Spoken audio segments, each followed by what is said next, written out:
আসসালামু আলাইকুম, কি অবস্থা সবার? সবাই শিখে অনেক বেশি ভালো আছে। লাইট এন্ড একাডেমি রসায়নের গল্পের আজকের পর্বে তোমাদের সকলকেই স্বাগত।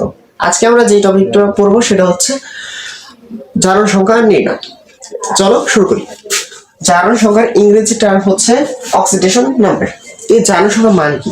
জারণ সংখ্যা মানে বলতেছে কোন একটা পরমাণু কয়টা ইলেকট্রন গ্রহণ করবে অথবা কয়টা ইলেকট্রন ত্যাগ করবে, এইটার যে সংখ্যা অবশ্যই সেটা তাদের যে চার্জ নাম্বার মানে চার্জ সেই চিহ্ন সহ আমরা কাউন্ট করব।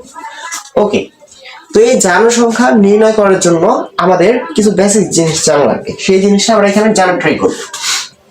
ওকে, মৌলিক অবস্থায় কোন একটা অণু বা পরমাণুর জারণ সংখ্যা 0 হয়। মৌলিক অবস্থা মানে কি? তাহলে মৌলিক অবস্থা মানে হচ্ছে এই যে অক্সিজেন, এটা কি অক্সিজেন মানে অণু আকারে থাকে, এই যে হাইড্রোজেন H2 আকারে থাকে, সোডিয়াম জাস্ট সিঙ্গেল একটা অ্যাটম হিসেবে থাকে। এই ক্ষেত্রে এই সবগুলোর অক্সিডেশন নাম্বার হচ্ছে কত? 0। ওকে, এবার ধাতুর অক্সিডেশন নাম্বার বা ধাতুর জারণ সংখ্যা হচ্ছে পজিটিভ, আর অধাতুর হচ্ছে কি নেগেটিভ। এগুলো কিন্তু অবশ্যই মনে রাখা লাগবে। হাইড্রোজেনের ক্ষেত্রে সবসময় +1 হয়, এটা হচ্ছে জেনারেল কেস।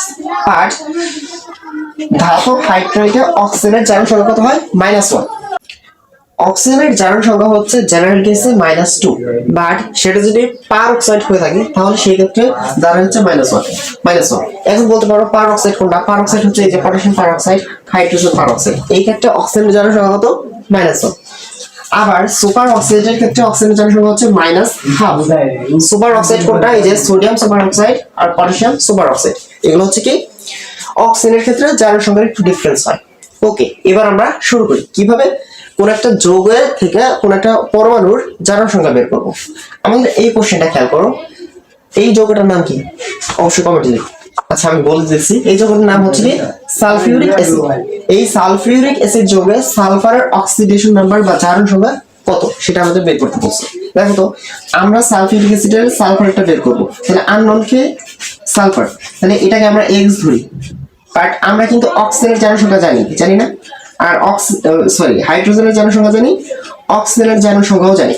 হাইড্রোজেনের কত? এই যে জেনারেল গ্যাস কত? +1, তাহলে +1 লিখি, চিহ্ন সহ অবশ্যই কাউন্ট করবো। বাট আছে কয়টা এখানে? অক্সিজেন হাইড্রোজেন 2টা, তাহলে 2টা কি করা লাগবে? গুণ করা লাগবে। এই সবগুলোকে আমরা যোগ করব। ওকে, যোগ করলাম। এবার সালফারের জারণ সংখ্যা কত? x, এটা তো আমরা লিখছি। ওকে, থাকো। এবার অক্সিজেনের জারণ সংখ্যা কত? জেনারেল গ্যাসে -2, প্লাস দিয়ে লিখবো -2। বাট আছে কয়টা? অক্সিজেন 4টা, তাহলে 4 কি করব? গুণন করব। এটা হচ্ছে আমাদের তাদের পরমাণু কয়টা আছে এবং তাদের জারণ সংখ্যা কত সেই অনুযায়ী হিসাব করলে এমন তারা। দেখো তো, এটা যেহেতু একটা যৌগ, তার যৌগ হলে তাদের চার্জ কি হয়? নিরপেক্ষ হয় না? তাহলে টোটাল তাদের অক্সিডেশন নাম্বার 0, কিন্তু যেহেতু পুরো একটা যৌগের ক্ষেত্রে চার্জ নিরপেক্ষ হয়, এই যৌগের জারণ সংখ্যা কত? 0। তাহলে আমরা 0 লিখে দিলাম। তাহলে এটা একটা কি সমীকরণ দাঁড়াইলো না? এখানে সমীকরণ থেকে আমরা x এর মান বের করব। হিসাব করি,